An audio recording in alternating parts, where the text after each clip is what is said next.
मुंबई बँकेच्या माध्यमातून आमदार प्रवीण दरेकरांनी सहकार जिवंत ठेवला नाही तर तो फुलवण्याचं काम केलंय।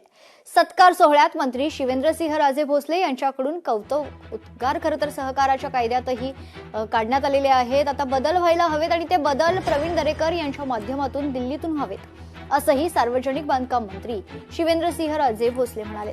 भाजपचे गटनेते आमदार प्रवीण दरेकर यांची भारतीय राष्ट्रीय सहकारी संघाच्या संचालकपदी बिनविरोध निवड झाल्याबद्दल बृहन्मुंबई मजूर चळवळीच्या वतीनं दादर येथील कोहिनूर मंगल कार्यालयात मंत्री शिवेंद्रसिंहराजे भोसले यांच्या हस्ते सत्कार समारंभ सोहळ्याचं आयोजन करण्यात आलं होतं।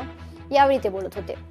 महत्त्वाचं म्हणजे केवळ मुंबईतील सहकारी कार्यकर्त्यांनी आशीर्वाद दिला, सहकार्य केलं आणि विश्वास ठेवला म्हणून माझी इथपर्यंत वाटचाल झालीय।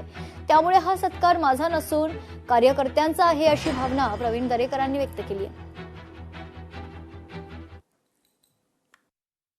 गावाकडचा सरकार आणि मुंबईतला सरकार याला फार म्हणजे पूर्वी पण फरक होता, पण आता फारच फरक झालाय। इकडं सरकारात काम करायचं, इकडचे प्रश्न इथं जे काय आपलं ज्याला आपण स्पर्धा म्हणतो ते कॉम्पिटिशन म्हणतो, या अनेक वेगवेगळ्या यांच्याशी आज आपल्याकडं जिल्हा बँक आज सातारची सगळ्यात हे राज्यात देशात सगळ्यात, पण आमचं एक खाल्लेला भाऊ सेट पॅटर्न सोसायट्या आणि कारखान्यांकडनं वसुली योग्य पद्धतीनं करून घ्यायची या पद्धतीने होतं। बाकी मग थोडंफार थेट कर्ज वगैरे याच्यासाठी थोडा प्रयत्न करायला लागतोय।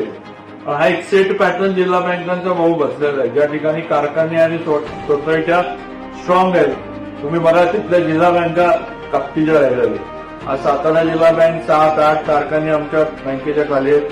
8 कारखाने जसे बघितले तर सक्षम आहे आणि सगळं जे लिंकिंग आहे ती ऊस आणि सोसायटी या याच्याशी करून जिल्हा बँक आपलं काम करत असते। त्यामुळं आमच्याकडे काम करणं आणि मुंबई सारख्या या ठिकाणी काम करणं हे फार अवघड आहे असं मला वाटतं। पण इथं सुद्धा मुंबई बँकेच्या माध्यमातून गावनी सहकार हा नुसता जिवंत ठेवला नाही, तर माझं म्हणणं आहे तो फुलवला असं म्हटलं तरी काही चुकीचं होणार नाही। आज आपलं सहकार भवन हे मुंबईमध्ये त्यांनी जे स्वप्न पाहिलं होतं सहकार भवनाची उभारणी देवेंद्रजींच्या नेतृत्वाखाली आज प्रवीण भाऊंनी करायला घेतली।